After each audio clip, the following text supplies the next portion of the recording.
The Prophet Muhammad sallallahu alaihi wasallam said, "Inna Allah harrama alaykum uquq al-ummahat," that Allah has prohibited people from cutting off their literally mothers, and in general this means your parents. Allah doesn't like that we completely cut off our parents. And the Prophet Muhammad sallallahu alaihi wasallam just left it like that. He didn't say, as long as they treat you right, or as long as they're not toxic, or as long as they're this, or as long as they're that. He said it and he left it there.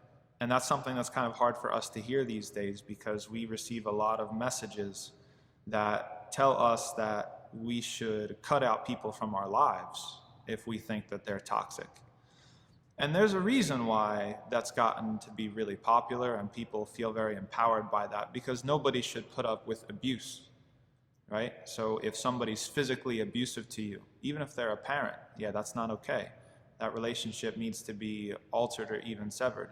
If somebody is really, emotionally or spiritually abusive to you, that's a problem and that's going to have consequences.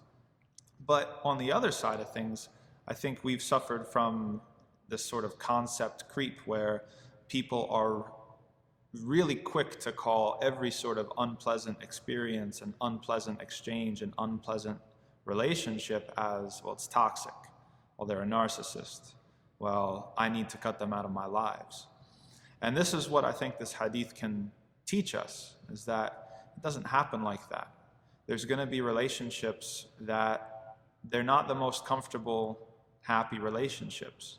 But that doesn't mean that you just get to cut them out of your life. When it comes to your parents, you have a duty to them. Even if you don't get along super well, even if they undermine you or they disrespect you or they do certain things, that relationship is in your life to worship Allah. And you got to strike a balance between protecting yourself and maintaining that relationship.